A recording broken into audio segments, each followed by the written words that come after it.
If you watched episode 1, you heard me read a letter to my mother, the one she'll never read because dementia took that version of her years ago. And maybe some of that landed with you. Maybe you heard yourself in it. But you probably don't know who the hell I am or why I'm making these videos. So let's fix that. Welcome to Dementia Survivor's Diary. I'm Gwen, and my mom is living with dementia. Through the years, I've been on every side of this caregiving journey. I have watched it from a distance as an absentee caregiver. I've lived through it 24/7.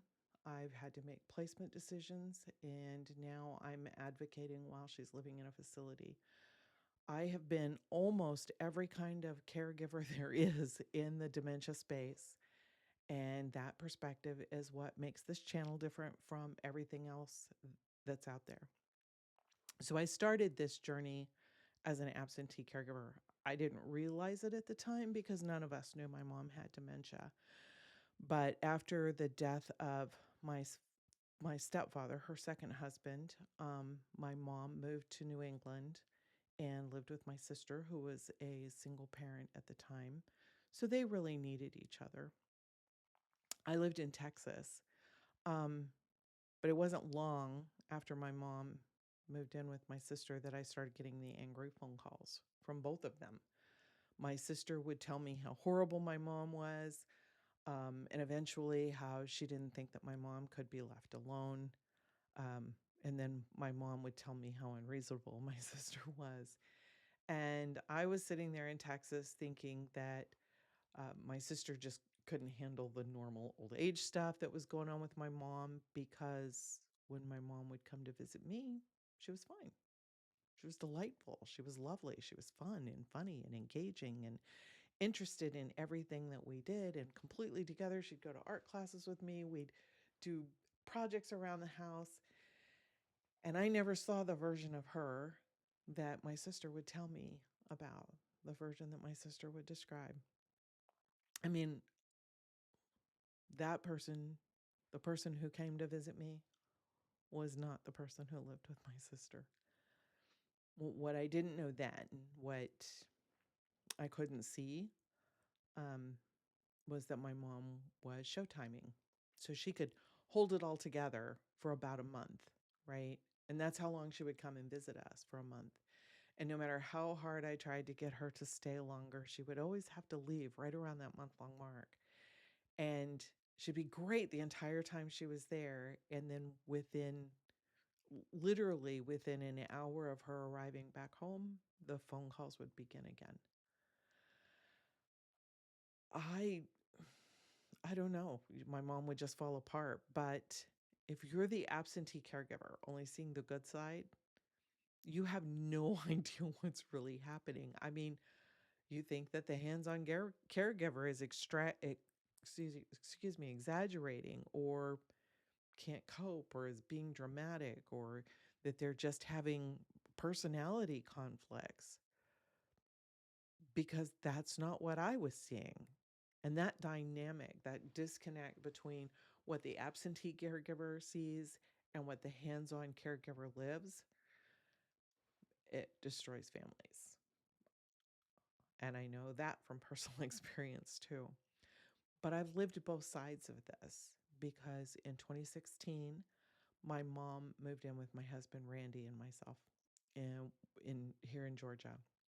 And she didn't want to live in Texas, so we sold our house in Texas and we moved to Georgia and went and got her from New England and brought her down here. And suddenly I wasn't the absentee caregiver anymore. I was the one living it 24/7. So here's the thing, because she had lived with my sister for those 4.5 years, I thought I was prepared. I had spent all that time on the phone with my sister, analyzing my mom's every behavior, understanding her patterns.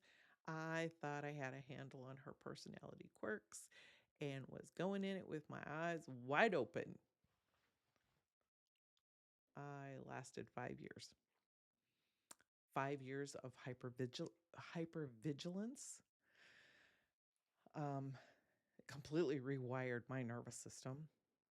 5 years of spending more time than I'd care to admit in a puddle of snot and tears on the floor, completely unhinged. And I am not exaggerating when I tell you that I am certain if I had not placed her in care when I did, I wouldn't be here right now. If she had stayed another 2 years, I wouldn't still be here. In spring of 2021, we moved her into assisted living. In February of this year, 2025, she moved into memory care. And I think maybe it's particularly poignant today because, um, based on some things that have happened in the last couple of days, I'm looking at the very real possibility of moving into that next step and placing her into full nursing care situation. So, I haven't done that part yet, but I've done all the rest of it. I've done the absentee caregiver thing, who didn't understand what was really happening. I've lived the 24-hour hands-on caregiver who nearly didn't survive. I've I've done the assisted living navigation, memory care advocate. I know what it looks like from every angle. And I just don't see a lot of content like that out there. But what I've learned in the last almost decade of doing this, um, is that all the caregiving content falls into three categories. There is a lot of clinical stuff. I'm not a clinician. I'm not a healthcare professional. But I see a lot of that content out there, and it's great. It's wonderful. It's very, very helpful. It's also a bit sterile and detached. And I think that when you're standing in your kitchen at 2 o'clock in the morning, wondering if you're going to survive this, it isn't always really that helpful in that moment. It certainly has its place. But then you have the toxic positivity ones, the people who tell you it's such a blessing to care for your mom. Cherish every minute with your dad. It's an honor. And maybe some of that is true on a good day. I won't take that away from you because I'm glad I have the time with my mom that I do. But those platitudes don't do shit when you're buried in the minutia of it all and you're so angry that you can't see straight. And then there are the social media groups, which really helped me a lot early on. Well, not early on when I didn't really know what was going on, but um, those groups are very helpful. It was a good place to vent. It was nice to have people telling me that, what I was feeling was normal, but they're so huge that you just couldn't really get to know anybody. And then after a while, um, it sort of becomes just people, a whole bunch of people stuck in the same hell, confirming that yes, it is terrible and that there's no way out. So, what I thought was missing was the thing that I really wish that I had had when I had been going through this. And that someone who'd been through it all and had come out on the other side and had healed and it was okay and had gotten back to themselves. Someone who could tell me the raw truth about how hard this is and talk about how to actually survive it. So that's why I started this channel. I'd like to be someone who can bridge the gap between the absentee caregiver and hands on because I've been in both. So I understand both and I understand why that dynamic tears families apart in the process. So that's what this channel is. It's the real, the shit nobody wants to say out loud. The gap between what they say caregiving is supposed to look like and what it actually is. So, what is coming is I'm going to talk about my journey. I'm going to talk about the good, the bad, the ugly. I am going to say the quiet parts out loud. I'm going to tell you about the things I'm not proud of. I'm going to talk about things like show timing and why families disintegrate, the guilt that regenerates no matter how much of it you dig yourself out of. Um, Hopefully, it will be educational, but I don't plan on losing the emotional truth of it. because you can't separate those two things. You can't really understand dementia caregiving if you sanitize it.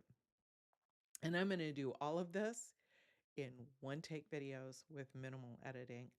So if the dog barks, oh well, and if I cry, you're going to see that too. And trust me, I will cry.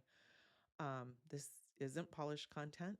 It's real content, raw and honest, sometimes absurdly funny, because if you haven't been in it long enough to know yet, if you don't laugh, you will cry. You'll probably end up doing both.